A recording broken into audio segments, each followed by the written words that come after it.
আল্লাহর এত কোটি কুদরত চারিদিকে থাকার পরেও যেই চোখ আল্লাহকে চেনে না, তোর কোনো চোখে নাই বেটা, তুই অন্ধ, অন্ধ বেটা। তুমি বুঝছো কেবল জীবনের মানে খাও আর পেশাব করো আর যৌন চাহিদা পূরণ করো আর ঘুম যাও, এক বেলা উপার্জন আরেক বেলা বিনোদন। কোটি কোটি মানুষের জীবন এমন, এরা বুঝছে এটাই, এক বেলা উপার্জন করবে, এক বেলা বিনোদন করবে।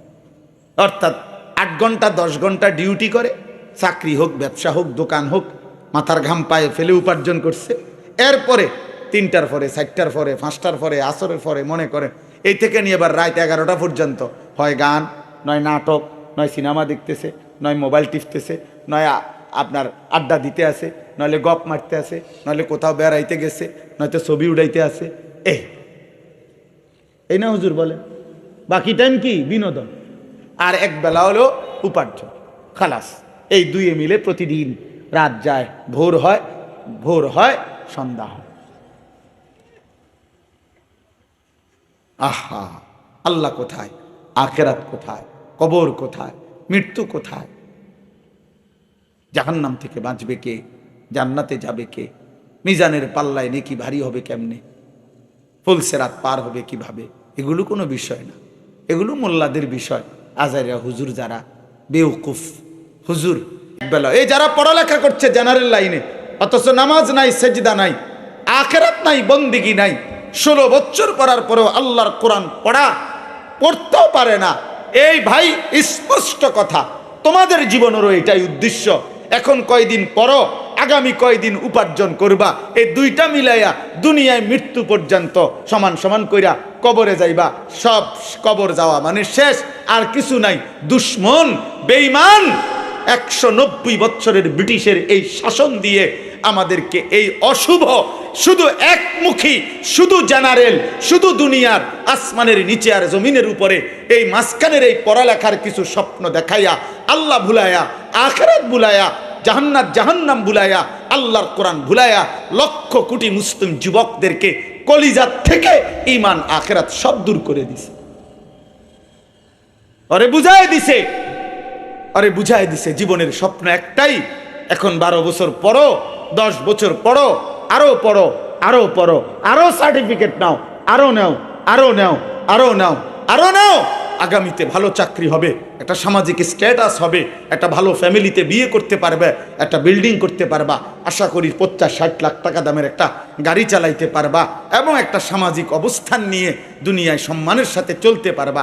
তো এই মিলাইয়া আগের টাইমটাও দুনিয়া, এখনকারটাও দুনিয়া। প্রথম 2টা কথা, প্রথম কথা হলো মোবাইল হাতে ধরে ভিডিও বা রেকর্ড করা যাবে না, একজনও না, হুজুর, পাবলিক, টুপিওয়ালা, টুপি ছাড়া, জওয়ান ছেলে নওজওয়ান, তোমরা সবাইকে নিষেধ করলাম, স্পষ্ট নিষেধ। এটা আমার আদেশ, অনুরোধ না, এটা আমি আদেশ করলাম। কাজে এরপরে আমি যাকে দেখব মোবাইল হাতে ধরে ভিডিও রেকর্ড করছেন তাকে চেষ্টা করব বাইর করে দিতে। একলা না পারলে দমকাইয়া লোক নেমো দরকার হবে, মাহফিলের আয়োজকদেরকে ডাইকা হইল, আলগি দিয়া হইল উঠাই দিন। এই জন্য নিজের ইজ্জত হেফাজত করলে ভালো। মানুষের সামনে যদি কেউ আলগি দিয়া ফার করে দেয় তাইলে তো একটা অপমান হবে। 2 নম্বর কথা হলো প্রত্যেকেই, নওজোয়ান ভাই তোমরাও, বাবা আপনারাও, তালেব এলেম ভাই তোমরাও আর একটু সুন্দর করে ফাঁকা জায়গা পূরণ করে একদম একবারে। আমি আবার 10 মিনিট পরে মাহফিলওয়ালারা বলল যে হুজুর একটু সাফাইতে কন, ফিচ্ছাইতে কন, আগাইতে কন, এই লোকাল বাসের কারবার এটা ঠিক না। একবারে যেন আল্লাহর বান্দা যেই আসে বসতে পারে এরপরে। এই জন্য ভাইয়া এটা সওয়াব হবে, যে যেটুকু আগাইলেন আল্লাহর রহমতের দিকেই আগাইলেন, বরকত হবে। এটা আমাদের নড়াচড়ার দ্বারা যদি কোনো একজন আল্লাহর বান্দা কোনো জায়গা খালি রাখো না ভাই, তাহলে বেলেন একদম না। মাশাআল্লাহ, মাশাআল্লাহ, আল্লাহ তাআলা প্রত্যেককে বরকত দান করে। রাসূলুল্লাহ সাল্লাল্লাহু আলাইহি ওয়াসাল্লাম বলছেন, বুখারীর হাদিস, মান রাআ ফুরজাতান ফাজালাসা ফিহা ফাকাদ আওয়া ইলাল্লাহ। কোনো দিনই মজমাতে যে ফাঁকা জায়গা দেখল, ফুরজাতান, খালি, অতঃপর নিজে তাতে বসলো, আল্লাহ নবী সাল্লাল্লাহু আলাইহি ওয়াসাল্লাম বলেন সে আল্লাহ তাআলার ঠিকানায় পৌঁছে গেল, আল্লাহর আশ্রয়ে চলে গেল। আল্লাহ যেন তাকে নিজের করে নিলেন। এজন্য অনেক বড় সওয়াব এটা। দ্বীনি মজমায় তিনটা আচরণ রাসূলুল্লাহ সাল্লাল্লাহু আলাইহি ওয়াসাল্লাম আলাদা আলাদা ব্যাখ্যা করে বলেছেন। এক নম্বর হলো এটা, যে ফাঁকা জায়গা পূর্ণ করে বসলো সে যেন আল্লাহর ঠিকানায় পৌঁছে গেল। দুই, যে ব্যক্তি কমপক্ষে চলে না গিয়ে পেছনে হলেও বসলো, চলে যেতে লজ্জা বোধ করলো, নবী সাল্লাল্লাহু আলাইহি ওয়াসাল্লাম বলছেন আল্লাহ তাআলাও তাকে জাহান্নামে দিতে লজ্জা বোধ করেন। আর তিন নম্বর, যে মুখ ফিরাইয়া মানে পিঠ দেখাইয়া চলে গেল, তো আল্লাহ তাআলাও তার থেকে মুখ ফিরাই নিলেন। মান আ'রাযা ফাল্লাহু আ'রাযা মিন। এজন্য এটা খুব খেয়াল, আগের থেকেই সিদ্ধান্ত নেওয়া যে আমি শুনবো কিনা, আমি বসবো কিনা। শুধু শুধু তামসা চাইতে আসার কি আছে? শুধু শুধু বুট বাদাম খাওয়ার সাথে কি সম্পর্ক? দ্বীনি মজমায়, মসজিদে হোক, মাহফিলে হোক, কোন আল্লাহওয়ালার খানকায় হোক, আল্লাহর কথা যখনই হয় উপকৃত হওয়ার জন্য দুই জিনিস জরুরি। এক নাম্বার ফাস্তামিউ লাহু, দুই নাম্বার ওয়া আনসিতু। এই দুই শর্ত যে পূরণ করবে আল্লাহর কথার থেকে সে উপকৃত হবে। এমনি তো শোনা, দেখি যে কয়েকজনই কইল এই হুজুরের ওয়াজ ভালা করে, চাই তামসা চাইয়াই দেখি কি করে। আরেকজনে বলল যে এই হুজুরের যেই সুরে আগ গেলেই দেখবি কি টানাটা টানে হুজুরে, এ উনি আসছে হুজুরের টান চাইতে। কেউ সুর দেখতে, কেউ অমুকে হুঙ্কার মারে, যেই হুঙ্কার মারে স্লোগানে মাঠ গরম। তাহলে কেউ হুঙ্কার দেখতে আসলো, কেউ তামসা দেখতে আসলো, তো বক্তার সুর, বক্তার হুঙ্কার, বক্তার ঝংকার, চিৎকার, আহাজারি, রোনাজারি, এটার দ্বারা আপনার কি ফায়দা? কোনো বক্তার যদি সুর ভালো হয় তো এটা উনারে না সুর ভালো, তা আপনার কি? আপনি লাফান কীর্তেন, বোঝেন না কথাটা? তাইলে এই জন্য কোনো বক্তার জনপ্রিয়তা আছে তো তো ওনার জনপ্রিয়তা, আপনার কি? ওনারে চিনে তো আপনি ফালবারেন কীর্তেন। এই জন্য এগুলো কোনো বিষয় না। এই সুর, টান, হুঙ্কার, ঝংকার, জনপ্রিয়তা, পরিচিতি, শ্রোতা বেশি, শ্রোতা কম, কোনোটাই কোনো বিষয় না। আল্লাহর কথা বলা মাকছে, আখিরাতের ফিকির আসা, হৃদয়ের মধ্যে অনুভূতি আসা, বিবেক জাগ্রত হওয়া, এটা জরুরি। যদি দিল না নড়ে, বিবেক যদি জাগ্রত না হয়, নওজোয়ান ভাই তোমাদের কবর, আল্লাহর কথা শুনবার পরে যদি দিল না নড়ে, সামান্যতম অনুভূতিও যদি না আসে, তাহলে বোঝা গেল কিছুই শোনা হলো। দিল ছিল, কিছুই বুঝলো না, কান ছিল, কিছুই শুনলো না, চোখ ছিল, বাস্তবিক অর্থে কিছুই দেখলো না। তো এই আখলাক তো মুশরিকের আখলাক, আল্লাহ কোরআনে বলছে এ তো বেঈমানের আখলাক। লাহুম কুলুবুন লা ইয়াফকাহুনা বিহা ওয়া লাহুম আযানুন লা ইয়াসমাউনা বিহা ওয়া লাহুম আ'য়ুনুন লা ইউবসিরুনা বিহা। আল্লাহ বলেন পাপী জাহান্নামী বান্দা, তাদের পরিচয় হলো তাদের দিল আছে কিন্তু বোঝে না, কান আছে কিন্তু শোনে না, চোখ আছে কিন্তু কিছুই দেখে না। আল্লাহ তাআলা বলেন এটা জাহান্নামী বান্দার চিহ্ন। ওয়ালাকাদ যারানা লি জাহান্নামা কাসীরাম মিনাল জিন্নি ওয়াল ইনস।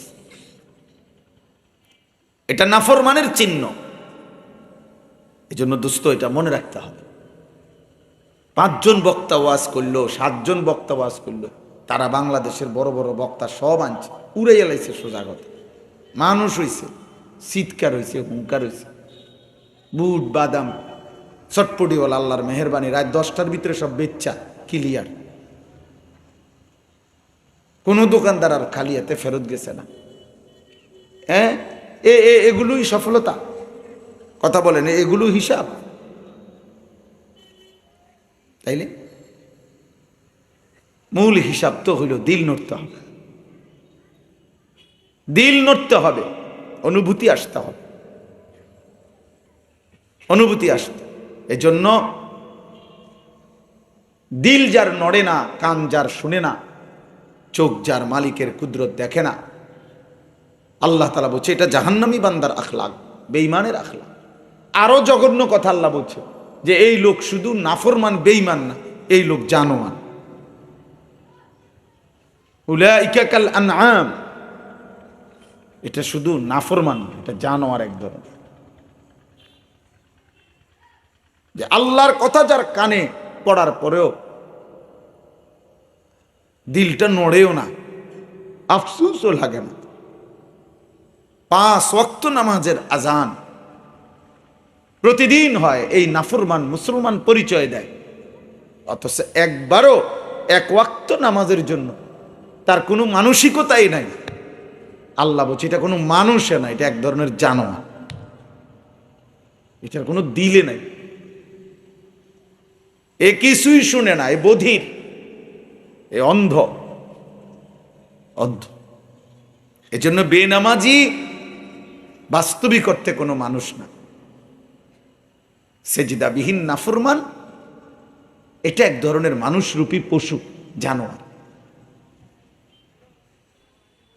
জানোয়ার। এবং আসমানের নিচে জমিনের উপরে সবচেয়ে বড় গাদ্দার, মুতাকাব্বির, অহংকার, সবচেয়ে বড় বেয়াদব আসমানের নিচে জমিনের উপর। মুশরিকের পরে, কুফরের পরে, শিরিকের পরে, কুফরির পরে, আল্লাহকে যারা মানে না, নবীকে যারা মানে না, বা শিরিক যারা করে, কুফর যারা করে, তাদের পরে সবচেয়ে নিকৃষ্ট পাপী বেয়াদব যে সেজদা দেয় না,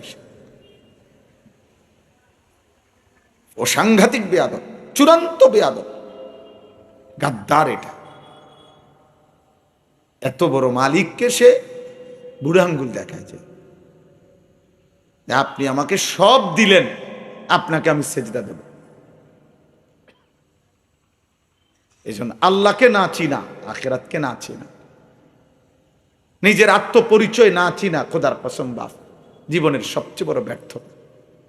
ভাত খাওয়া আপনি 3 বেলা না, আপনি প্রতিদিন বালতি দিয়ে ভাত খান, মনে করে এটা কোনো সফলতা না। আতি এর চাইতে বেশি খায়, তিমি এর চাইতে বেশি খায়। আপনি ডেইলি গুস্ত দিয়া ভাত খান, তো 1 বেলা না, মনে করেন জঙ্গলের বাঘ যদি 20 বছর বাঁচে, 30 বছর বাঁচে, প্রতি বেলায় গোস্ত খায়।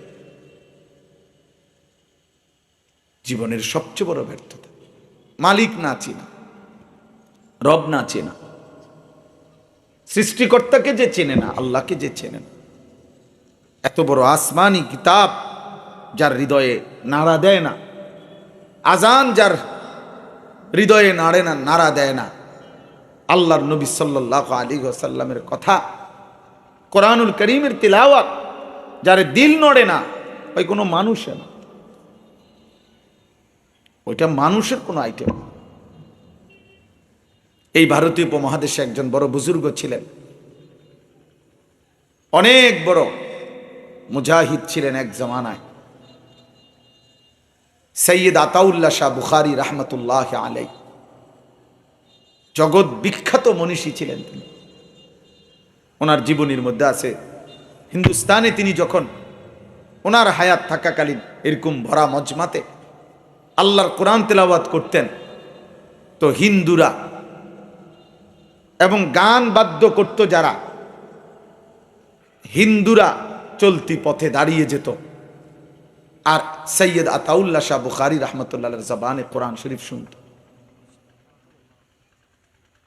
নবী সাল্লাল্লাহু আলাইহি সাল্লামের যত সাহাবী কালেমা পড়ছে, মনে করেন প্রত্যেকটা সাহাবী কালেমা গ্রহণ করার আগে তো ছিল কাফের, প্রত্যেকটা সাহাবী কালেমা গ্রহণ করার আগে তো ছিল গুনাহে ডুবা। তো ইনারা কুফরি অবস্থায় তো আল্লাহর কোরআন শুনছে। মানে নবীজি যখন প্রথম ওনার সামনে পেশ করছে কোরআন শুনাইছে, তখন ওনারা কুফরি অবস্থায় না।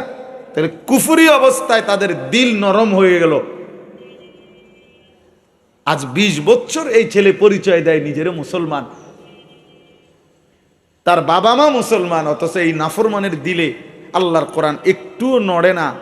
এটা কি ধরনের মানুষ? কি মনে হয় বলে?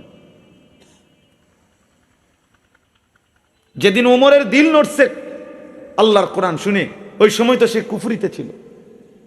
বোঝেন নাই কথাটা? তো কোরআন তো কাফেরের দিল নাড়ায় দিছে, কোরআন তো হিন্দু বুদ্ধের দিল নাড়ায় দিছে। এই ভারতীয় উপমহাদেশে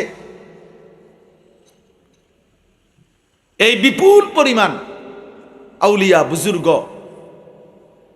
মুসলিম বণিক, ব্যবসায়ী, ওনাদের ঈমান, আমল, তাকওয়া, আখলাক, আল্লাহর কোরআনের তিলাওয়াত, নামাজের সেজদা দেখে এই উপমহাদেশের লাখো কোটি কোটি মানুষ কালেমা পড়ে মুসলমান হয়েছে। এটাই ইতিহাস। ইউরোপের বেঈমানরা আজীবন প্রচার করে গেছে যে ইসলাম তলোয়ারের জোরে প্রতিষ্ঠিত হয়েছে।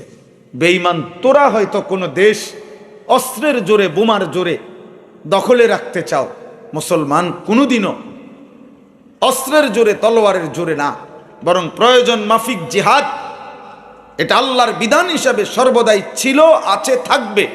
কিন্তু মুসলমানের তরবারিও যেমন ছিল, জিহাদও যেমন ছিল, উত্তম আখলাক, নীতি নৈতিকতা, চারিত্রিক পবিত্রতা, বিশুদ্ধতা এবং লেনদেনের স্বচ্ছতা, ঈমান, আমল, তাকওয়া দেখে এই উপমহাদেশের লাখো লাখো বেঈমান কালেমা পড়ে মুসলমান হয়েছে।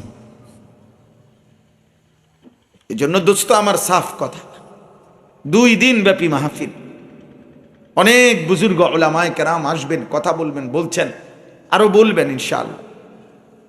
কিন্তু এই নওজোয়ান ভাই, তোমাদের কাছে বলি ভাই, কোরআন যদি তোমার দিল না নাড়ায়, আজান যদি তোমার দিল না নাড়ায়, আল্লাহর কথা যদি কোনো অনুভূতি না জাগায়, তো তুমি মানুষ কিনা আরেকবার দেখো। তুমি আরেকবার দেখো, নিজের আরেকবার খবর নিও। কোনো ভালো বিবেকবান মানুষকে জিজ্ঞাসা করো যে তুমি মানুষ কিনা। মানুষ আরাআইতা মান ইত্তাখাযা ইলাহাহু হাওয়াহু আফা আনতা তাকুনু আলাইহি ওয়াকিলা।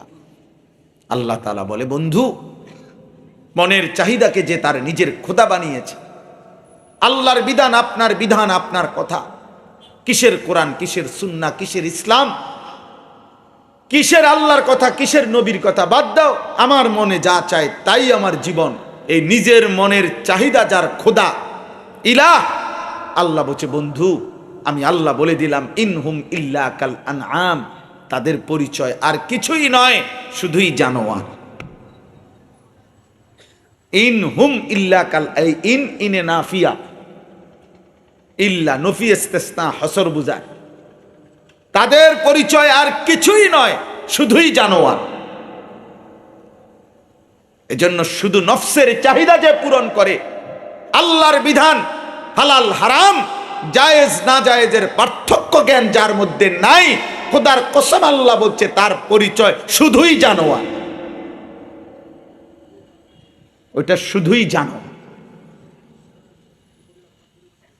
অগণিত যুবক, তোমরা আমার লগে বুঝছো প্রয়োজনে, হ্যাঁ, 2টা শব্দ 3 লাইন শুদ্ধ কথা বলে অনেকে, চরিত্র নাই, আখলাক নাই, রাতভর নারী দেখে, ছবি দেখে, উলঙ্গ দৃশ্য দেখে, প্রতি মাসের আয় সব হারাম, সুদের টাকা, কিস্তির টাকা, 2 নম্বরই টাকা, লোনের টাকা, সব হারাম, সব হারাম। স্ত্রী বেপর্দা, নিজেও চলে গুনার মধ্যে, নাটক দেখে, সিনেমা দেখে, নর্তকী দেখে, দুনিয়া যা মন চায় তাই ভোগ করে। কিসের নামাজ, কিসের সেজদা, কিসের পাক না পাক, হালাল হারাম, পার্থক্য জ্ঞান নাই। এমনি ভদ্রলোক, কিসের ভদ্রলোক, কি কারণে? ওই যে শুদ্ধ কথা কয়, মাঝে মাঝে ইংরেজি কয়, কেমন আছেন, ভালো আছেন আঙ্কেল, কোনো কষ্ট হয়নি তো? হ্যাঁ, আঙ্কেল আব্বুর কাছে এসেছেন? আঙ্কেল আব্বু তো একটু আগে বের হয়ে গেল। ও ছেলে কি ভদ্র, ছেলে তো খারাইয়া মতে, ছেলে তো সারা রাত মোবাইলে নর্তকী দেখে, ছেলে তো আজকে 5 বছর ধরে বিবাহ বহির্ভূত এক মেয়ের সাথে হারাম সম্পর্ক। হ্যাঁ, ও তো অসৎ, চরিত্রহীন, লম্পট, বেবিচারী, জিনাকার। বিবাহ বহির্ভূত ছেলে মেয়ের সম্পর্ককে কোনো শব্দে, ভদ্র কোনো শব্দ দিয়ে পরিচয় দেওয়ার কোনো সিস্টেম নেই। আমি যাই লেখাপড়া এলাকার হুজুরে জিগাই না, আপনাকে দেশের হুজুর করে জি, হতেই পারে না। ছেলে মেয়ের বিবাহ বহির্ভূত সম্পর্ক, এটাকে আপনি রিলেশন, প্রেম, গড গিফটেড, আল্লাহ প্রদত্ত, হুজুর আমি শুধু কথা বলি, ওকে ছুঁয়েও দেখি নাই, ধরিও নাই, স্পর্শও করি নাই, লজ্জাস্থানের কোনো চাহিদাও পূরণ করি নাই, শুধু একটু সম্পর্ক, ওকে ভাল লাগে আমার কাছে, মাঝে মাঝে একটু কথা বলি, মাঝে মাঝে একসাথে একটু সময় নাস্তা করছি, এতটুকুই। তুমি ব্যভিচারী, ওই মেয়েও ব্যভিচারী। তুমিও অসৎ, ওই মেয়েও অসৎ। তুমিও চরিত্রহীন, ও চরিত্রহীন। যদি বলেন এটা হুজুর বাড়াবাড়ি, তা আপনি হালাই দেন, আমার কথা, অসুবিধা কি?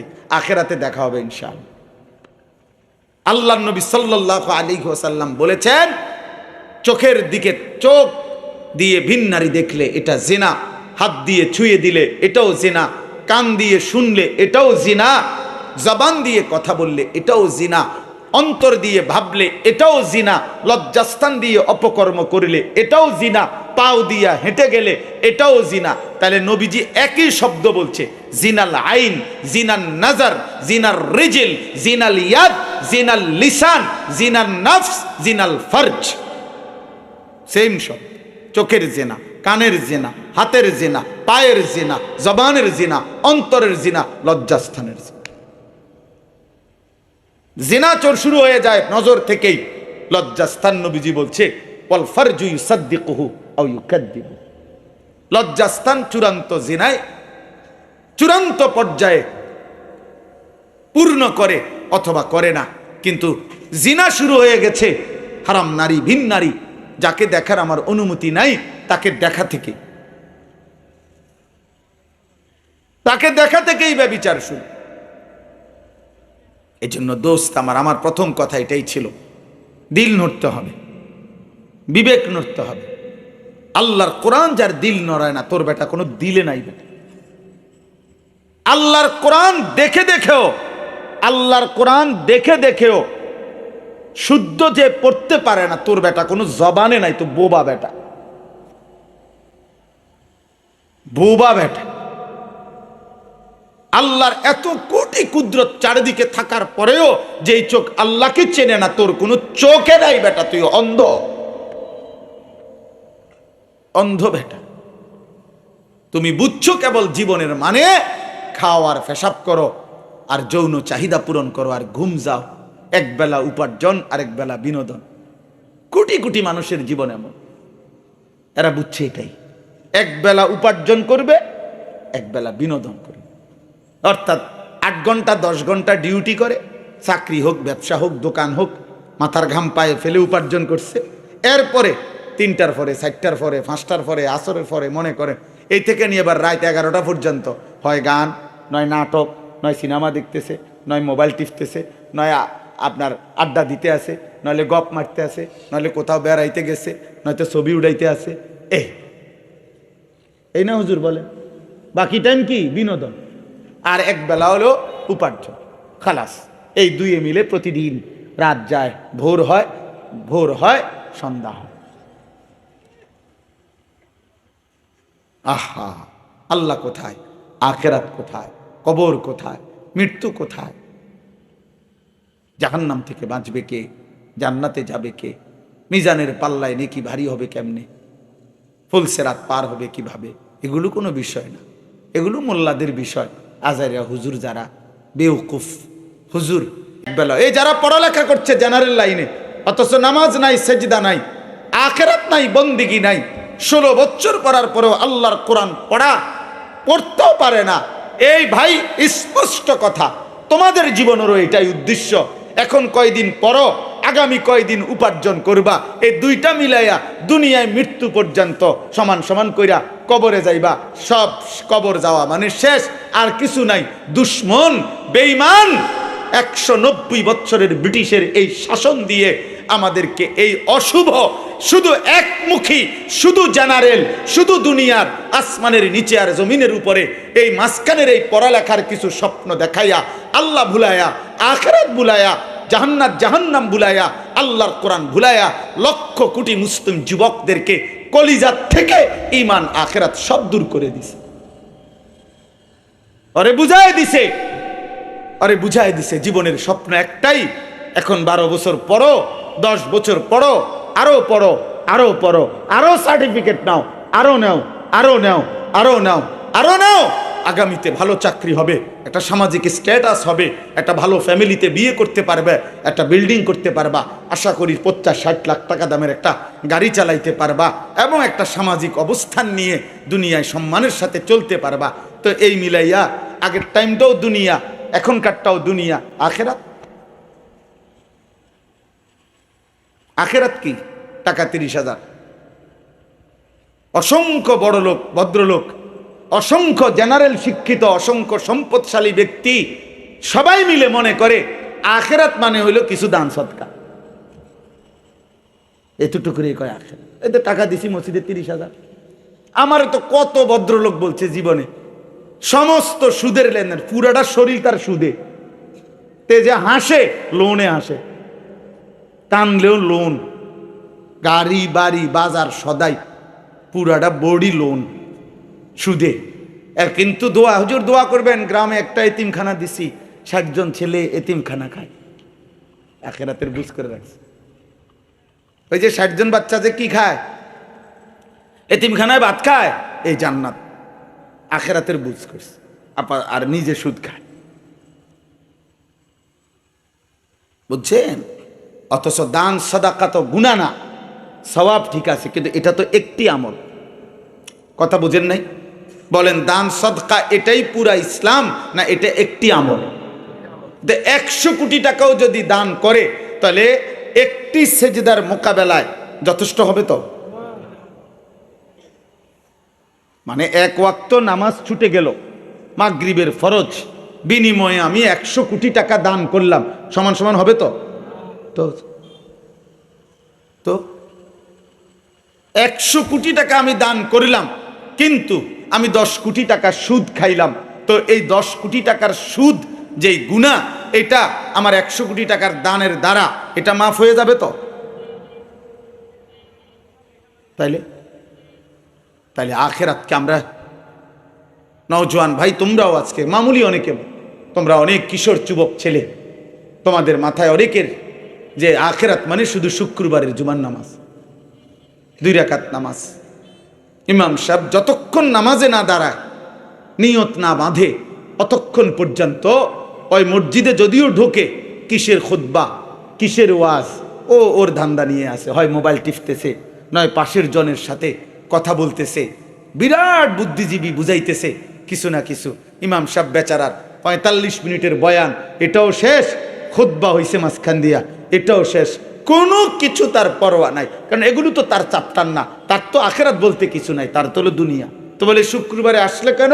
ওই যে মানুষে কানাঘুষা করবে যে তুই তো এমন আবু জাহেল, তুই তো কদ্দুর শুক্রবারেও পশ্চিম দিকে আসার খাস না, তোর মতো অজাত মুসলমান হয় কেমনে? এই কথাটা যদি কেউ না বলতো তাহলে এই নাফরমান শুক্রবারেও যাইতো না। এই মানুষে বেশি মন্দ সন্দ বলে শুক্রবারে না গেলে, এই জন্য লজ্জায় পড়া 2 রাকাত নামাজ পড়ে। আখিরাত মানে 2 রাকাত নামাজ। কথা বলেন না কেন? এই বলো না ভাই, জান্নাত মানে শুক্রবারের 2 রাকাত নামাজ। তাহলে আমরা যারা 5 ওয়াক্ত নামাজ পড়ি আমরা বেকুব? হ্যাঁ, তুমি চালাক, তুমি ভাত খাইয়া চালাক হইছ, আর আমরা এই আজকে 44 বছর শুধু চিরা খাই 3 বেলা, নাকি আমরা বোকা? আখিরাতের ফিকির করে, আখিরাত বানান। মুসলমান আমরা, বিদ্রুপ করার সুযোগ নাই। হুজুর মানুষ, আখেরাত ছাড়া আপনি আর কি জানেন? হ্যাঁ, আপনি আসেন আমার কাছে, কি জানতে চান আপনি? একজন আসেন, আমি বলি কি বলতে চাচ্ছেন আপনি, কি জানতে চান? হ্যাঁ, আপনি জানেননি সব। একটা সিএনজি কেমনে চালাইছে আপনি চালানছে, আপনি না বলে বহুত কিছু জানেন। হ্যাঁ, আপনি একটা ফ্লাইট চালানছে, বিমান, তা আপনি জানেন না কেন? তো আপনি বলবেন হুজুর এটা কি আমার বিষয় নেই, তো এটা কি আমার বিষয় নেই? কথা বলেন না কেন? হ্যাঁ, মাঝে মাঝে কিছু বুদ্ধিজীবী দেখেন না, একজন হুজুর, হুজুরের ব্যাপারে ওনাদের দাবি হলো হুজুর সাহেব ডাক্তারও হবে, ইঞ্জিনিয়ারও হবে, ব্যারিস্টারও হবে, অ্যাডভোকেটও হবে, এরপরে দিয়ে আপনার এলোপ্যাথিক ওষুধও দিব, হোমিও দিব, কবিরাজিও দিব, আয়ুর্বেদিকও দিব, সব উনি দিতে। হুজুরের কাছে সব প্রত্যাশা। হুজুররা এটা জানে না, ওইটা জানে। তুমি জানো নি বেটা গোড়ার ডিম? তুমি কি গোড়ার গাছটা জানো সেটা কও বেটা। অতএব এই ঠেলাঠেলি করে, আপনি বিদ্রুপ করে, আপনি দুই একটা লাইন কথা চালাকি করে আপনি দুনিয়া চলে যাইবেন। দুনিয়া আমগো চলে, দুপুরের ভাত আমরাও খাইছি, বিবি বাচ্চা আমাদেরও আছে, বিল্ডিং আমাদেরও আছে, টাইলসওয়ালা বাথরুম আমরারও আছে, সোফা আমরার ঘরেও আছে, ফ্রিজ দুইটা আছে, একটা সোজা, একটা লম্বা, একটা সোজা। দুনিয়া তো সবাই ভোগ করে রে আব্বা, দুনিয়া তো জন্তু জানোয়ারও ভোগ করে রে বাপ। আখেরাত কি হবে সেটা না বলো। ইয়ালামুনা যাহিরাম মিনাল হায়াতিদ দুনিয়া ওয়া হুম আনিল আখিরাতি হুম গাফিলুন। আল্লাহ বলে বান্দা, দুনিয়ার জীবনের বাহ্যিক দিক তো তুমি খুব বুঝলা, কিন্তু আখিরাতের ব্যাপারে তো গাফিল হয়ে রইলা। ইকতারাবা লিন্নাসি হিসাবুহুম ওয়া হুম ফি গাফলাতিন মুরিদুন। আল্লাহ বলে বান্দা তুমি কি জানো, জানো কিনা বান্দা, হিসাবের দিন, আখিরাতের দিন তো একদম ঘনিয়ে আসলো। 1450 বছর আগে যখন কোরআন নাজিল করেছে, আল্লাহ তখনই বলেছে বান্দা হিসাবের দিন ইকতারাবা, কাছে চলে আসছে। অহুম ফি গাফলাতিন মুরিদুন। আজও তো বান্দা আমি আল্লাহ থেকে বিমুখ হয়ে গাফলতের মধ্যেই ডুবে আছো। জীবন মানে কি শুধু বুট বাদাম? জীবন মানে শুধু পেশাব পায়খানা? জীবন মানে শুধু নারীর চাহিদা পূরণ? জীবন মানে শুধু খাদ্য খাবারের চাহিদা পূরণ? আখিরাতের জন্য কি কিছু করবা না? সেজদা কি দেবা না বান্দা? ওমা হাদিহিল হায়াতুদ দুনিয়া ইল্লা লাহবুম ওয়া লাইব ওয়া ইন্নাদ দারাল আখিরাতা লাহিয়াল হায়াওয়ান লাউ কানু ইয়ালামুন। আল্লাহ বলে বান্দা শোনো, দুনিয়ার জীবন আর কিছুই নয়, শুধুই তামাশা, শুধুই খেলাধুলা। 60 বছর তামাশা, 70 বছর তামাশা। হায়াতের দুনিয়ার হায়াত এটা খেলাধুলা, তামসা তামসা, এটা মালা ঠোলা খেলা। ওয়া ইন্নাদ দারাল আখিরাতা লাহিয়াল হায়াওয়ান। আল্লাহ বলে আখিরাতের ঘর জান্নাত, সেটাই মূলত জীবন, সেটাই লাইফ, সেটাই বেঁচে থাকা, সেটাই প্রকৃত জীবন। লাউ কানু ইয়ালামুন। আল্লাহ বলে হায় আমার বান্দারা যদি বুঝতো, যদি বুঝতো যে এটা কতটা ভালো হতো, যে আখিরাতি জীবন।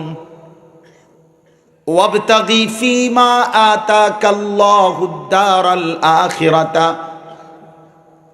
ওয়ালা তানসা নসীবাকা মিনাদ দুনিয়া। আল্লাহ বলে বান্দা দুনিয়ার হায়াতে আমি তোমাকে যা কিছু দিলাম, সকল কিছু, শরীর স্বাস্থ্য জীবন যৌবন অর্থ সম্পদ ক্ষমতা প্রভাব প্রতিপত্তি বিত্ত বৈভব মাল সম্পদ জায়গা জমি ক্ষেত ফসল স্ত্রী সন্তান সুস্থতা, যা কিছু দিলাম বান্দা আমি আল্লাহ তোমার কাছে চাই সব কিছু দিয়ে 1 নম্বরে তুমি আখিরাতের ঘর জান্নাত তালাশ করো। কি তালাশ করো? আখিরাতের ঘর, আদ-দার আল আখিরা। ওয়ালা তানসা নসীবাকা মিনাদ দুনিয়া। হ্যাঁ বান্দা, তোমারে উপোস থাকতে বলি নাই, তোমারে ঘর করতে নিষেধ করি নাই, তোমার স্ত্রী সন্তানের সংসার করতে নিষেধ করি নাই, তোমারে দুনিয়ার ঘর সাজাইতে নিষেধও করি নাই। দুনিয়ার প্রয়োজনও ভুলে যেও না, হালাল প্রয়োজন পূরণ করো, হালাল চাহিদা পূরণ করো, আমি কিছুই বলবো না। কিন্তু আখিরাত ভুইল না। কি ভুইল না? আখিরাত ভুইল না, আখিরাত ভুইল না। ওয়াল্লাযীনা ইউতুনা মা আতাউ ওয়া কুলুবুহুম ওয়াজিলাতুন আন্নাহুম ইলা রাব্বিহিম রাজিউন উলাইকা ইউসারিউনা ফিল খায়রাত ওয়া হুম লাহা সাবিকুন। আল্লাহ বলে, আমার প্রিয় বান্দা তারা, আমার দেওয়া যাবতীয় নেয়ামত যারা আমার পথেই ব্যবহার করে আর অন্তরে অন্তরে এই ভয় রাখে আমাকে আমার আল্লাহর কাছে ফিরতে হবে, হিসাব দিতে হবে, এই রাত, এই দিন, এই শরীর, এই স্বাস্থ্য, এই সম্পদ, এই যৌবন, এই হায়াতের, এই জীবনের উপার্জন হিসাব দিতে হবে। আল্লাহ বলেন, এই ভয় যার অন্তরে আছে আর আমার পথেই সব ব্যবহার করে, উলাইকা ইউসারিউনা ফিল খায়রাত, আমি আল্লাহ সাক্ষ্য দিলাম তারা কল্যাণ আর নেকির পথেই দ্রুত গতিতে এগিয়ে যাচ্ছে। তারা কল্যাণকামী, তারা এগিয়ে যাচ্ছে, তারা এগিয়ে যাচ্ছে। নাফরমান পিছিয়ে যাচ্ছে, নাফরমান পিছিয়ে যাচ্ছে। আয়াহসাবুনা আন্নামা নুমিদ্দুহুম বিহি মিন মালিন ওয়া বানিন নুসারিউ লাহুম ফিল খায়রাত বাল লা ইয়াশউরুন। আল্লাহ বলে, এই বান্দা, কিছু নাফরমান বেঈমান, কিছু পাপী, ওরা দুনিয়ায় আমি তাগরে কিছু সম্পদ আর সন্তান, কিছু টাকা পয়সা, কিছু ক্ষমতা, কিছু জিফুত নাতি নাতনি দিছিলাম, এটা পাইয়েই নাফরমান মনে করতেছে আমি তারে অনেক কল্যাণ করে দিয়েছি, অনেক কিছু দুনিয়ায় দিছি। আল্লাহ বলে, বাল্লা ইয়াশউরুন, আসলে তারা বোঝে নাই, তামাম দুনিয়া যদি আমি 100 বারও কাউকে দেই, এটা কিছুই না, কিছুই না, কিছুই না, কিছুই না, কিছুই না। আল্লাহর নবী বলছে, ফাওয়াল্লাহি লাদ দুনিয়া আহওয়ানু ইনদাল্লাহ মিন হাদা আলাইকুম। নবীজি উদাহরণ দিয়ে বলছে, একটা কান কাটা মরা ছাগল পড়েছিল নবীজির সামনে, কান কাটা মরা ছাগল। নবীজি ওটার দিকে দেখাইয়া সাহাবীদেরকে বলছে, আল্লাহর কসম, এই কান কাটা মরা ছাগল তোমাদের কাছে যতটা নিকৃষ্ট, খোদার কসম, নবী বলছে আল্লাহর কাছে তামাম দুনিয়া তার চাইতে বেশি নিকৃষ্ট। এটা বড় নিকৃষ্ট। আল্লাহর নবী সাল্লাল্লাহু আলাইহি ওয়াসাল্লাম বলছে, আদ-দুনিয়া মালউনা ওয়া মালউনুন মা ফিহা। দুনিয়া তামামটা অভিশপ্ত, দুনিয়ার সব অভিশপ্ত, 4টা জিনিস ব্যতীত, ইল্লা 4 জিনিস ব্যতীত দুনিয়ার সব অভিশপ্ত। 1, যিকরুল্লাহ, আল্লাহর জিকির, সুবহানাল্লাহ। 2, ওমা ওয়ালাহু, যত আমল আল্লাহর নিকটবর্তী করবে বান্দাকে, মানে ইবাদত। 3, আলিমুন, কোন আলেম। একেবারে যদি এই সমাজের সবচেয়ে নিঃস্ব অভাবীও হয়, খোদার কসম আমার নবী বলছে আলেম কোনদিন ঘৃণিত হইতে পারে না। 4, মুতাআল্লিম, তালেবে ইলম। তালেবে ইলম তুমি দামি। এজন্য আমি কওমি মাদ্রাসার তালেবে ইলম করে সব সময় কই, ভাইয়া তোমরা হইলে উম্মতের আখিরি চারাগ, উম্মতের শেষ আলোর প্রদীপ। তোমরা কাইত হইও না, নষ্ট হইও না। এই তোমার চারদিকে এই সমবয়সী তোমার দেশের, জাতির, এলাকার, পাড়ার, আত্মীয় স্বজন সবার হাতে হাতে যদি একটা বড় মোবাইল থাকে, সবাইও যদি ফুর্তি করে, চুল রাখছে মুশরিকের মতো, নামাজ পড়ে না এক ওয়াক্ত, চরিত্রের মধ্যে কোনো আখলাকের খবর নাই, কে মা, কে বাপ, কে আল্লাহ, কে রাসূল, তুমি ভেবো না যে খুব মজা করতেছে, না। এই চারিদিকের গুনার এই সমাজে দাঁড়িয়ে আমার কওমির সন্তান, তুমি একা হলেও বলবা, अगरचे बुत है जमात की आस्तीनों में, मुझे है हुक्म खुदा ला इलाहा इल्लल्लाह वलौला फद्लुल्लाहि अलैकुम व रहमतुहु मा ज़का मिनकुम मिन अहदिन अबादा। আল্লাহ বলছে, আমি আল্লাহর দয়া না হলে কেউ নিজেকে নিজে কখনোই পবিত্র করতে পারবে না। আমনে সাবান লাগাইলো, একেবারে আমনের সাবানের বালতির যদি সুবানিও দেয় এরপরও গন্ধ করে। আসমানওয়ালা বলেন ওয়ালাকিন্নাল্লাহা ইউযাক্কি মান ইয়াশা, বরং আল্লাহ যাকে চান তিনি তাকে পবিত্র করে থাকবেন। সুবহানাল্লাহ। চলো ভাই, বাপ আমার, বন্ধু আমার, নওজোয়ান সাথী আমার, স্কুল পড়ুয়া, কলেজ পড়ুয়া, তুমি আমার ভাই, দোস্ত, তোমারে অপমান করতে চাই না, তোমারে লজ্জা দিতে চাই না রে আব্বা, কিন্তু দুর্ভাগ্য তোমারে আল্লাহ বুলাইলো কেন? আমাদের তো আফসুস এটা। 16 বছর তোমারে দিয়ে এতগুলো পড়াইলো, বাংলা প্রথম পত্র আলাদা, অঙ্ক আরে দ্বিতীয় পত্র আলাদা, ইংরেজি ফার্স্ট পার্ট আলাদা, সেকেন্ড পার্ট আলাদা, সাধারণ গণিত আলাদা, উচ্চতর গণিত আলাদা, পদার্থ আলাদা, জীববিজ্ঞান আলাদা, রসায়ন বিজ্ঞান আলাদা। এক একটা ইউনিভার্সিটিতে শত শত ডিপার্টমেন্ট, পড়ার সুবিধার্থে ডিপার্টমেন্ট আলাদা করতে করতে করতে করতে শত শত ডিপার্টমেন্ট।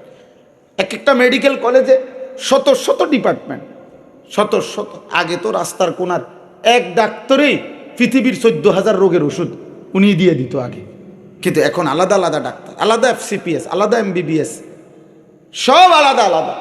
এখন তো MBBS ডাক্তারও তো গণার ধরে না, আরও আসেনি ABCD Z পর্যন্ত আসেনি বেটা, হেটা না দেখবে নিচে আর কিতা FCPS, FRCS, আরও কি কি আছে, A থেকে Z পর্যন্ত ডাক্তারের নিচে থাকলে যে বড় ডাক্তার, পুরো সবটি অক্ষর আছে নিচে। তাইলে আপনার আলাদা আলাদা দুনিয়া বুঝাবার জন্য, শিখাবার জন্য আব্বা 12 বছর 16 বছরে এত কিছু তোমাকে দিয়ে পড়াইলো, আখিরাতের জন্য 16 বছরে প্রতিদিন অল্প একটু টাইম, আধা ঘন্টা টাইম আল্লাহর কোরআন সহি শুদ্ধ শিখাবার জন্য একটু সময়ও কি দেওয়ার সুযোগ ছিল না? এই দুর্ভাগ্য, এই বদনসিব জীবন হলো কেন রে বাপ? মুসলমানের সন্তান ভাই, 16 বছর পড়ালেখা করার পরে তুমি আল্লাহ চিনলা না কেন? কোরআন পড়তে পারলা না কেন? কে তোমারে বলল যে কোরআন শরীফ শুধু নির্দিষ্ট মাদ্রাসার কয়েকজন হুজুর শিখলে হবে? না না, খোদার কসম, কোরআন শরীফ তো এটা মাদ্রাসার কিতাব না, এটা আসমানওয়ালার কিতাব, সমস্ত মানুষের জন্য কিতাব। কোরআন মাদ্রাসার জন্য? কথা বলেন না কেন? কোরআন কার জন্য? সবার জন্য, সবার জন্য, সবার জন্য। এই জন্য আমি এতগুলো স্কুল কলেজের ছেলে তোমাদেরকে বললাম, প্রিয় ভাই, আমগরে নিয়ে কেউ চিন্তা করার দরকার নেই। কোন বুদ্ধিজীবী, কোন পণ্ডিত, কোন জেনারেল মানুষ, তোরা বেটা সবাইকে চ্যালেঞ্জ করলাম, বেটা আমাদেরকে নিয়ে আমাগো ভাত মাছ আমরা বাংলাদেশে টিকতে পারবো না, পারবো না। আসমানওয়ালা থাকলে আমরাও থাকবো ইনশাআল্লাহ। কেউ লাগবে না বেটা, কোনো চিন্তা করা লাগবে না, হুমকি ধমকি দিও না, কাউরে হুমকি ধমকি দেওয়ার দরকার নাই, হুমকি ধমকি দেওয়ার দরকার নেই। আমগরে অনেকেই বলছে সাবধানে চইলেন, হ্যাঁ সাবধানে চললাম, কিন্তু গুলি করুক আর গুম করুক, হত্যা করুক আর খুন করুক, আমার পরিষ্কার কথা হলো, যাই করে আমারে শেষ পর্যন্ত আমার আল্লাহর কাছেই তো আমারে ফেরত পাঠাবে, আর উনি ইনসাফ করবে। কথা বলেন, উনি ইনসাফ করবে কিনা? তো তুমিও আইসো আখেরাতে, আমিও যাবো আখেরাতে, কথা হবে সেখানে, তখন তুমিও বুঝবা আমিও বুঝবো। অতএব প্রত্যেকটা জেনারেল শিক্ষিত ভাই, তোমাদের কাছে আমাদের অনুরোধ ভাই, আল্লাহ ভুলো না, আল্লাহ ভুলো না। মুসলমানের বাচ্চা হইয়া নামাজ পড়তে মন চায় না, এ কেমন মুসলমানের পরিচয়? কে তোমারে আল্লাহ ভুলাই দিল? কি পড়লা রে বাপ? মুসলমানের সন্তান হয়ে আল্লাহর কালাম কোরআন শরীফ দেখে দেখেও পড়তে পারো না, এমন বদনসিব কেন হইলা আব্বা? এমন কেমন হইলা? আমি অনুরোধ করছি, এই জন্য আমগো হুজুর করে লইয়া বাবনের দরকার নেই। কোরআন সাথে বুকে নিয়ে যেই আলেমরা আছে তাদের আসমানওয়ালা মালিক আছে, মালিক আছে। ইমাম আহমদ ইবনে হাম্বল রহমতুল্লাহ আলাই, আমরা কিতাবে পড়ছি, তৎকালীন সময়ের খলিফা আপনার মুতাসিম খলিফা অথবা ওয়াসিক, তৎকালীন সময়ের খলিফা, যার মতবাদ ছিল মুতাজিলাদের মতবাদ, খালকে কোরআন অর্থাৎ কোরআন শরীফ আল্লাহর সৃষ্টি, আর আহলে সুন্নাত ওয়াল জামাতের পক্ষ থেকে ইমাম আহমদ ইবনে হাম্বলের মজবুত ফতুয়া ছিল, সর্বসম্মত আকীদা হলো কোরআন কাদিম, যখন থেকে আল্লাহ তখন থেকে তার কালাম তার সাথে। সুবহানাল্লাহ।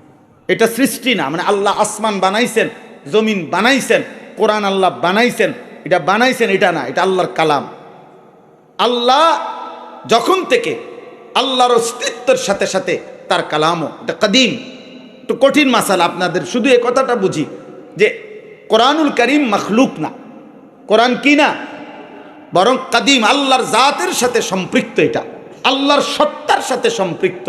তো উনি এই কথাটা কেন বলে, এই জন্য তৎকালীন খলিফা, মুতাজিলা অনুসারী খলিফা প্রকাশ্যে রাজ দরবারে শাস্তি ঘোষণা দিছিল।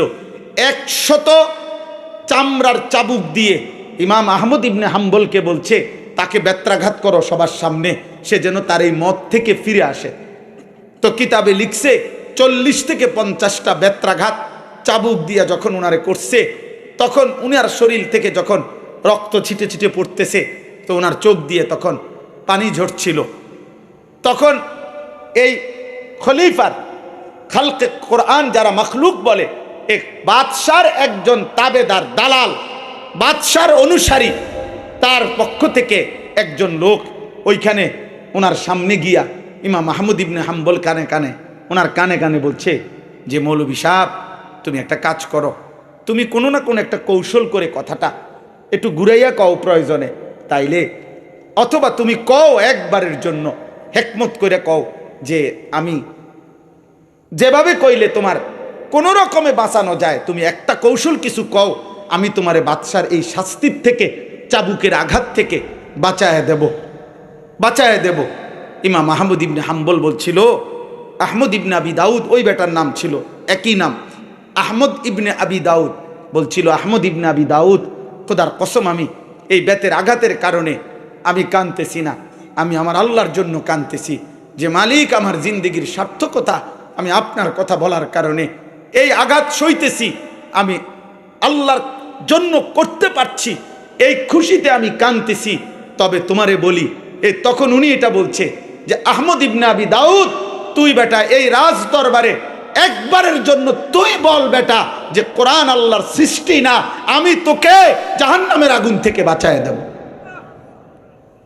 তুমি আমারে বাঁচানোর দরকার নেই, আমি তোমারে আখিরাতে আল্লাহর দরবার থেকে বাঁচায় দেব। অতএব আমার ভাই, আমার বন্ধু, আমার নওজোয়ান, আমি সবাইকে বললাম দয়া করে প্রত্যেকে আল্লাহ ভুলা যায়। দেশ অনেক কিছু উতাল পাতাল হবে, অনেক কিছু হবে, অনেক কিছু হইবে, হচ্ছে, হবে, সবই হবে। আসমানও থাকবে, জমিনও থাকবে, সূর্য উঠবে, চাঁদও উঠবে, রোদও উঠবে, বৃষ্টিও নামবে, আলো আসবে, অন্ধকারও আসবে, জীবিত মানুষও থাকবে, আবার মানুষ কবরেও যাবে, সব কিছু হবে রে আব্বা। কিন্তু আমি যদি মরে যাই আর আমার আখিরাত যদি ক্ষতিগ্রস্ত হয়, আমি যদি আখিরাতে জাহান্নামে যেতে হয়, তাইলে এই পৃথিবীর সমস্ত মানুষও যদি জান্নাতি হয় আর আমি একজন যদি জাহান্নামী হই, তো বাকিরা সবাই জান্নাতে গেলে আমার কি লাভ? আমি মরার পরে বাংলাদেশের সব মানুষ যদি উন্নতি কইরা চাঁদের দেশে ঘরবাড়ি করে এবং বড় বড় নেতারা যদি মঙ্গল গ্রহে বাড়িঘর করে, সমস্ত মনে করেন আমার জিপুত নাতি নাতনিও চাঁদের দেশে চলে গেছে সবাই ঘরবাড়ি কইরা, তো আমার মৃত্যুর পরে এরা যদি সবাই মঙ্গল গ্রহেও চলে যায়, আমার কি লাভ? আমি তো নাই। কথা বলে না? অতএব জীবনের এই চূড়ান্ত বাস্তবতা আখেরাত, আখেরাত, আখেরাত, এটা ভুলা যাবে না। মুসলমান আখেরাত ভুলে গেলে, মুসলমান আল্লাহর সাথে সম্পর্ক ছুটে গেলে, আখেরাতের বাঁধন যদি কারো ছিঁড়ে যায়, আল্লাহর সাথে যদি সুতার বাঁধন ছিঁড়ে যায়, খোদার কসম তার জীবনের আর কোনো অর্থ থাকে না। আমার এটাই কথা, আমি এই কথাটাই বোঝানোর জন্য বলতেছি। এবার শুধু তর্জমা বলি, আমার কথা শেষ। ওয়ালাকাদ ওয়াসালনা লাহুমুল কাওলা লাআল্লাহুম ইয়াতাযাক্কারুন। আল্লাহ বলে, বান্দা, আমি আমার প্রতিটা কথা আমার কোরআনের মধ্যে বারবার বলতে চেয়েছি। ওয়াসালনা অর্থ হইল বারংবার বলা, বারংবার বারংবার।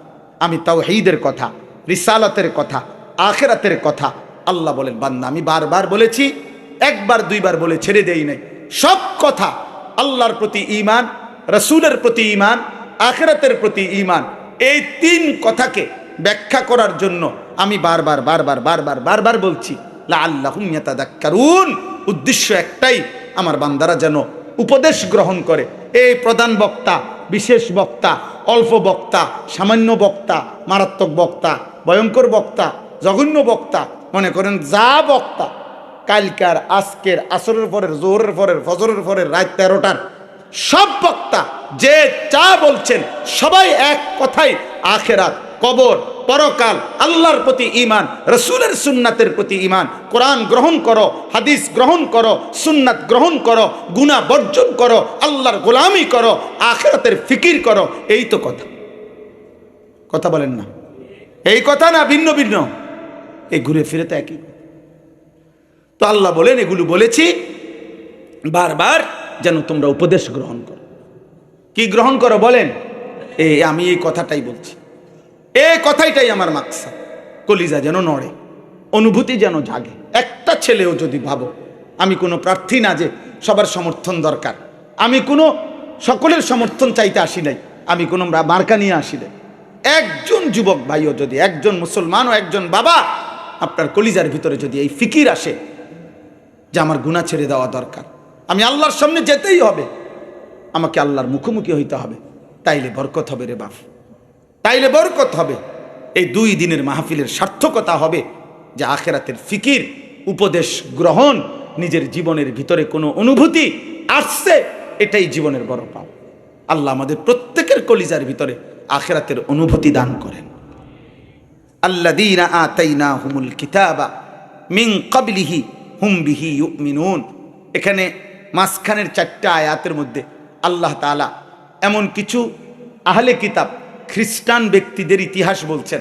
তাফসীরের মধ্যে আছে যারা খ্রিস্ট ধর্মে থাকাকালীন পূর্ণ ঈসা আলাইহিস সালাম এবং ইনজিলের উপরে ঈমান রাখছিল, আবার যখনই আল্লাহর নবীর জবান থেকে কোরআন শুনছে তো কোরআনকেও তারা যথোপযুক্তভাবে বিশ্বাস করে গ্রহণ করে নিছে। আল্লাহ তাদের প্রশংসা করছে এবং তাদের মতো পুরস্কার অন্যদেরকেও দিবে বলছে। কি দেখেন, আল্লাযীনা আতাইনাহুমুল কিতাবা মিন ক্বাবলিহি হুম বিহি ইউমিনুন। আল্লাহ বলেন ইতিপূর্বে যাদেরকে আমি আসমানি কিতাব দিয়েছিলাম তাদের মধ্যে কিছু মানুষ ছিল এমন যারা আগের থাকতেই পূর্বের আসমানি কিতাবের উপরে, নবীর উপরে পূর্ণ ঈমানদার ছিল। ওয়া ইদা ইউতলা আলাইহিম, এবার যখন তাদের সামনে আমার কোরআন পড়া হলো, ক্বালু আমান্না বিহি, সাথে সাথে তারা বলল আমরা এই কালামের উপরও ঈমান আনলাম। ইন্নাহুল হাক্কু মির রাব্বিনা, আমরা নিশ্চিত এটা আমাদের রব আল্লাহর পক্ষ থেকেই সত্য কালাম। সুবহানাল্লাহ। ইন্না কুন্না মিন ক্বাবলিহি মুসলিমিন, আমরা তো ইতিপূর্বেই আমাদের আল্লাহর উপরে আত্মসমর্পণকারী ছিলাম, আজ আবারও আখিরি পয়গম্বরের কথা, তার কোরআন আমরা সর্বান্তকরণে মেনে নিলাম। সুবহানাল্লাহ।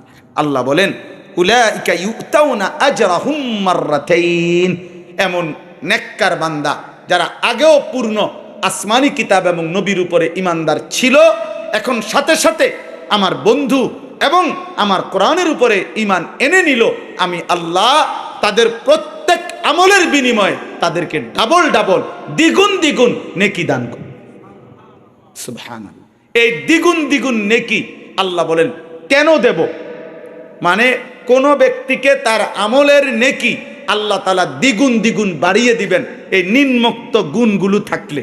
1, বিমা সবারু, যারা আল্লাহর হুকুমের উপরে সবর করে, আল্লাহ বলে তাদের নেকি দ্বিগুণ দ্বিগুণ। 1, 2, ওয়ায়াদরাউনা বিল হাসানাতি সাইয়্যিআ, মন্দ আচরণের জবাব যারা উত্তম আখলাক দ্বারা দিয়ে থাকে, আল্লাহ বলে তাদের সব আমলের নেকি দ্বিগুণ দ্বিগুণ। 3 নাম্বার, অমিম্মা রাযাকনাহুম ইউনফিকুন, প্রতিনিয়ত আল্লাহর দেওয়া সম্পদ থেকে যারা সাদাকা করে, খরচ করে, তাদের আমলের বিনিময় দ্বিগুণ দ্বিগুণ। 4, ওয়া ইযা সামিউল লাগওয়া, আল্লাহ বলে যারা যাবতীয় মন্দ কথা, বেহুদা কথা যখনই শুনে, আরাজু আনহু, তার থেকে নিজেকে সরিয়ে নেয়, আর যখন খারাপ মন্দ কাজে ডাক দেয় তো ওয়াকালু লানা আমালুনা ওয়ালাকুম আমালুকুম, তারা বলে ভাই তোমার কাজ নিয়ে তুমি পড়ে থাকো, আমি আমার ঈমান আমল নিয়ে আছি, সালামুন আলাইকুম, আমি তোমার জন্য কল্যাণ কামনা করছি, লা নাবতাগিল জাহিলিন, পাপী নাফরমান মূর্খদের সঙ্গী হতে আমি চাই না। আমি চাই না। সর্বশেষ আল্লাহ বলেন, এমন প্রিয় বান্দা কে হবে প্রকৃত হেদায়েতের উপরে, কে থাকবে, জীবনটা কার পরিবর্তন হবে, সত্যিকার আখেরাতের উপরে কে চলবে, হেদায়েত কে পাবে? আল্লাহ বলে, বন্ধু আপনাকে বলি, আপনি বলেন, আপনি দাওয়াত দেন, আপনি বুঝায়া বলেন, আপনি মেহনত করেন, আপনি বলতে থাকেন, তবে শুধু এতটুকু শুনে নেন, ইন্নাকা লা তাহদি মান আহবাবতা। আপনি নবী একা বললে, একা চাইলে, হাজার বললেও আপনি কাউকে হেদায়েত চূড়ান্ত দিতে পারবেন না। ওয়ালাকিন্নাল্লাহ ইয়াহদি মান ইয়াশা, বরং আল্লাহ যাকে চান তিনি তাকে হেদায়েত দিয়ে থাকেন। ওহুয়া আ'লামু বিল মুহতাদিন, এবং কে কে হেদায়েত পাবে তিনি আল্লাহই ভালো জানেন। কে জানেন? এই কথার শেষ একটা কথা আমার বলার উদ্দেশ্য হলো, এই কথার দ্বারা দোস্ত, আমরা আল্লাহ নবী সাল্লাল্লাহু আলাইহি সাল্লাম মক্কার জমিনে দাওয়াত তো দিছে সবাইকে, কিন্তু আল্লাহ বলছে, বন্ধু আগামী দিনে আপনার সাহাবী হবে কারা, ইসলাম বিজয় করবে কারা, ইসলামের জন্য আমি নেব কাদেরকে, এটা আমার ফয়সালা। কার ফয়সালা? দাওয়াত দেন আপনি সকলকে, লোক নেব আমি। কে? আল্লাহ। আল্লাহ। এজন্য নবীজি আবু জেহেলকেও দাওয়াত দিছে, আবু লাহাবকেও দাওয়াত দিছে, আবু বকরকেও দাওয়াত দিছে, ওমরকেও দাওয়াত দিছে। মনে করেন আমি এই চারটা মানুষের নাম কইলাম, এই চারজনই কুরাইশ বংশের। চারজনই কোন বংশের? কাছাকাছি এলাকা, একই বংশের লোক। তো নবীজি চারজনকেই সমান তালে গুরুত্ব দিয়ে কালেমার দাওয়াত দিছেন। কিন্তু আল্লাহ আর শাজিম থেকে বলছে, বন্ধু আবু বকরকে নিলাম, আবু জেহেলকে নিলাম না, ওমরকে নিলাম, আবু লাহাবকে নিলাম। এদেরকে কেন নিলেন? আমার ইচ্ছা। এদেরকে কেন নিলেন না? আমার ইচ্ছা। অতএব এই সর্বশেষ কথা হলো এটা, কিশোর যুবক ছেলেরা, তোমাদের সবাইকে বলি, আগামী দিনে ইসলাম বিজয় হবে, মাহদি আসবে, দাজ্জাল প্রকাশ পাবে, পৃথিবীময় আরেকবার ইমানদারের জিহাদ চূড়ান্ত হবেই হবে, এবং মাহদির নেতৃত্বে ঈসা আলাইহিস সালামের আগমন সহ দাজ্জালকে নিহত করবেন। বিশ্বময় ইহুদিদের শেষ ব্যক্তিটাও নিশ্চিহ্ন হবে, আরেকবার পৃথিবীময় কালেমার পতাকা উড়বেই উড়বে, ইসলামের খেলাফত প্রতিষ্ঠিত হবেই হবে। কিন্তু দেখার বিষয় হলো, ওই আসমানওয়ালা যাকে চান তাকেই কালেমার বিজয়ের জন্য, ইমানের বিজয়ের জন্য নেবেন, যাকে চান নেবেন না। অতএব তুমিও দোয়া করো, আমিও দোয়া করি, আল্লাহ হয় আমাকে নয় আমার বংশধরকে আগামীর ইমানের বিজয়ের জন্য আপনি নিয়েন না আমারে। আল্লাহ চাইলেই নেবে। অতএব আমরা হাজারি করলাম, আমরা অনুরোধ করলাম তোমাদের কাছে, অনুরোধ করলাম, যুবক নারী দেখতে দেখতে নষ্ট হইও না, উলঙ্গ ছবি দেখে দেখে নষ্ট হইও না, বেনামাজি জীবন নিয়ে নষ্ট হইও না, কাফের মুশরিকদের অনুসরণ করে নষ্ট হইও না। মনে রাখো বাপ, তুমি ছাড়া আমি ছাড়াও ইসলাম বিজয় হবে, কালেমার বিজয় হবে। হবে? কথা বলে না? আবু জেহেলকে ছাড়া ইসলাম বিজয় হয়েছে? আবু লাহাবকে ছাড়া ইসলামের বিজয় হয়েছে? তো তোমারে আমারে ছাড়াও। কিন্তু যদি আল্লাহ করে না নেয়, আমরা ব্যর্থ কিনা? তখন ব্যর্থ হবে কিনা? অতএব আমরা প্রত্যেকেই ইনশাআল্লাহ আল্লাহকে চিনি, আল্লাহকে ডাকবো, আখিরাতের ফিকির করব। এরকম নতুন নতুন ইসলামিক ভিডিও পেতে আমাদের চ্যানেলটি সাবস্ক্রাইব করে আমাদের পাশে থাকুন। ধন্যবাদ।